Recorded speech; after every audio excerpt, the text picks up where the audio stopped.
The glass doors of the Princeton Quantum Research Lab reflected the last rays of sunset as Dr. James Wilson typed frantically at his computer. His fingers trembled slightly as he glanced at the strange readings on the quantum detector beside him. The numbers didn't make sense. They couldn't make sense, but there they were, showing patterns he had never seen before in his 20 years of quantum physics research. The lab was silent, except for the soft hum of machines and his rapid typing. He was alone. Everyone else had left hours ago. Through the large windows, he could see the campus grounds growing darker. A security guard walked past, giving him a friendly wave. Dr. Wilson barely noticed. His heart was racing as he saved another file of data to his encrypted drive. "This changes everything," he whispered to himself, running a hand through his graying hair. He reached for his phone to call his research partner, Dr. Elizabeth Nash, but stopped. The quantum detector suddenly showed a spike in readings. The numbers were going crazy. Dr. Wilson felt a strange tingling sensation in his chest. His smartwatch beeped, warning him of an elevated heart rate. The room seemed to spin slightly. He tried to stand, but his legs felt weak. Something was very wrong. The security cameras recorded his last moments as he collapsed beside his desk, knocking over a cup of cold coffee. The quantum detector continued to show unusual patterns, its screen reflecting off his lifeless eyes. Dr. Sarah Chen arrived at the lab early the next morning, her forensics kit in hand. At 35, she was one of the youngest lead investigators in the department, known for combining cutting-edge science with detective work. The moment she stepped into the lab, she knew this wasn't a normal case. The body had already been moved, but the scene was untouched otherwise. What caught her attention was the quantum detector, still running, still showing bizarre readings. Detective Mike Rodriguez joined her, his worn leather jacket and skeptical expression a stark contrast to her crisp lab coat. "Natural causes," he said firmly. "Man was in his 60s, probably worked too hard. No signs of forced entry, no weapons, no poison, according to initial tests. Door was locked from the inside." Sarah ignored him, her eyes fixed on the victim's computer screen. The last file had been saved at 9:47 p.m. She glanced at the security footage timestamp of his collapse. 9:48 p.m. 1 minute. What had he discovered in that 1 minute? The door opened again, and a woman rushed in. Her blonde hair was messy, her eyes red from crying. "I'm Dr. Elizabeth Nash," she said, her voice shaking. "James was my research partner. He called me last night, left a message. He said he'd found something impossible." She paused, looking at the quantum detector. Oh God, he was right. These readings, they're not natural. They're not random. Someone did this. Sarah felt a familiar tingle at the base of her skull. The same feeling she'd had 3 years ago on the one case she never solved. "Detective," she said quietly, "I don't think this was natural causes at all. Look at his smartwatch data." She pointed to the graph on her tablet. His heart didn't just stop. It was stopped. And according to these readings, whatever did it violated the basic laws of physics. The lab became a hive of activity as forensic teams swept every corner. Sarah paid special attention to Dr. Wilson's workstation, putting on latex gloves as she examined his keyboard. The last files he worked on were heavily encrypted. Elizabeth Nash hovered nearby, fidgeting with her lab badge. "Dr. Nash," Sarah said gently, "tell me about your research with Dr. Wilson." She watched the woman's face carefully, noting how she tensed at the question. "We were studying quantum entanglement," Elizabeth explained, her voice steadying as she slipped into scientific mode. "It's when two particles become connected, and whatever happens to one instantly affects the other, no matter how far apart they are. James, he thought he'd found a way to entangle larger systems, living systems." She stopped abruptly, as if she'd said too much. Detective Rodriguez snorted. "Sounds like science fiction to me. We need to focus on real evidence." He held up a stack of financial documents. "Wilson was receiving large payments from a private research firm called Quantum Horizons. Could be a motive." Sarah was about to respond when her tablet beeped. The toxicology report had come back clean.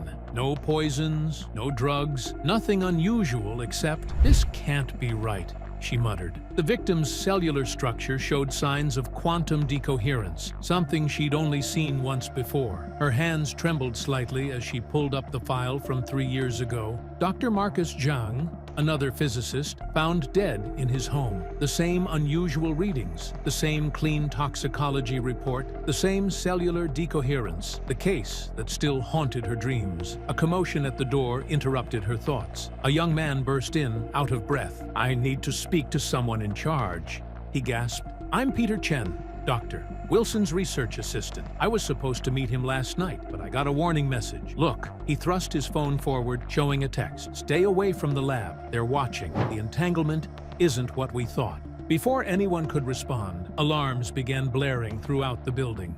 Red emergency lights flashed as a computerized voice announced, "Warning! Quantum containment breach in Laboratory B. All personnel evacuate immediately." Elizabeth Nash's face went pale. "That's impossible," she whispered. "Laboratory B was shut down months ago." Sarah grabbed her tablet and radiation detector. "Rodriguez, evacuate everyone else. Dr. Nash, you're with me." As they ran toward Laboratory B, Sarah's mind raced. 2 dead physicists, quantum entanglement experiments, secret warnings, and now a containment breach. The pieces were there, but they didn't fit together. Not yet. They reached the heavy doors of Laboratory B. Through the reinforced windows, Sarah could see equipment that should have been powered down, springing to life. Displays showing the same bizarre quantum readings they'd found at Wilson's desk. And in the center of the room, a figure in a hazmat suit stood at a control panel, working quickly. "Stop! Police!" Rodriguez had followed them, gun drawn, but as he shouted, the figure turned slightly, revealing something that made Sarah's blood run cold. On the suit's shoulder was a familiar logo, Quantum Horizons, the same company that had been paying Dr. Wilson. Elizabeth Nash grabbed Sarah's arm. "We have to shut it down," she said urgently. "If they're trying to replicate James's experiment, people could die. The entanglement effect, it wasn't ready. It wasn't safe." The figure in the hazmat suit turned toward them fully now, raising what looked like a modified quantum scanner. Sarah's own heart began to race as her smartwatch started beeping frantically. The same warning Dr. Wilson had received just before he died. Sarah's training kicked in as she dove behind a metal cabinet, pulling Elizabeth with her. Rodriguez fired 2 shots, but the figure in the hazmat suit moved with unexpected speed, rolling behind a large quantum computer bank. The quantum scanner's high-pitched whine filled the air. "The panels!" Elizabeth shouted over the noise, pointing at the control station. "If we can shut down the power, it will stop the quantum field." She tried to crawl toward the controls, but Sarah held her back as another blast of energy crackled past them. Sarah's mind raced as she remembered Dr. Zhang's case file. His body had shown signs of quantum decoherence, just like Wilson's, but there had been something else. Trace evidence of a unique electromagnetic field. She pulled out her tablet, fingers flying across the screen as she accessed the old case files. The figure in the hazmat suit was moving again, this time toward a large cylinder humming with blue energy. Elizabeth gasped. "That's James's quantum amplifier. They're trying to increase the entanglement field." Her voice cracked with fear. If they succeed, they could affect everyone in the building. Rodriguez had circled around, using the lab equipment as cover. "I've called for backup," he shouted. "SWAT team is 4 minutes out." But Sarah knew they didn't have 4 minutes. Her tablet had finally found the file she needed, Dr. Zhang's last research notes. He had theorized that quantum entanglement could be disrupted by a specific frequency of electromagnetic waves. Sarah looked around frantically, spotting an old piece of equipment in the corner. "Dr. Nash, is that an electromagnetic pulse generator?"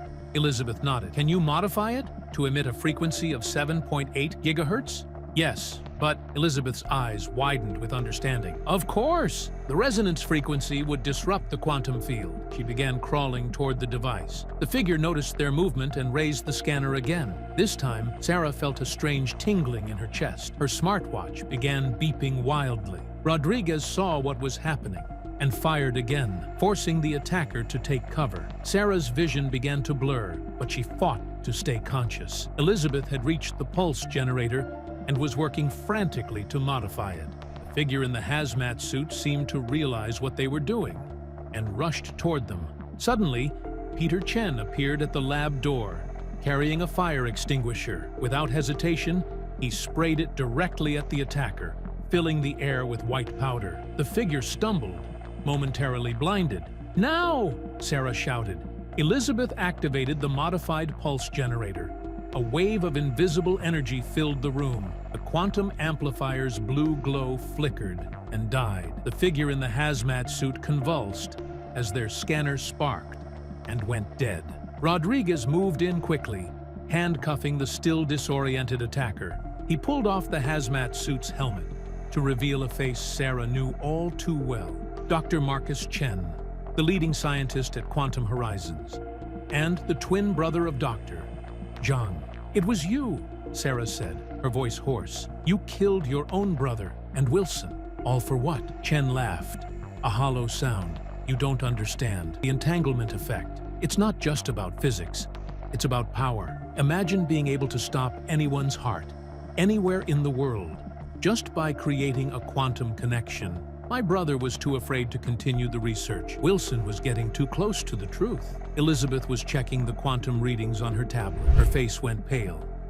"Sarah, the quantum field, it's not completely gone. There are still traces of entanglement in the building's power system, and they're growing stronger." Sarah looked at Chen, who was smiling despite being handcuffed. "What did you do?" she demanded. But she already knew this was just the beginning. Chen had set something bigger in motion, and they were running out of time to stop it. Time was running out. Sarah watched as the quantum readings on Elizabeth's tablet grew stronger by the minute. The arrest of Dr. Chen hadn't stopped whatever chain reaction he had started. Rodriguez had taken him away for questioning, leaving Sarah, Elizabeth, and Peter to figure out what was happening to the building's power system. "Look at this," Peter said, pulling up security footage on a nearby monitor. "Dr. Chen accessed 3 different labs before we caught him." The footage showed Chen moving quickly through the building, connecting small devices to the power outlets in each lab. Elizabeth leaned closer to the screen.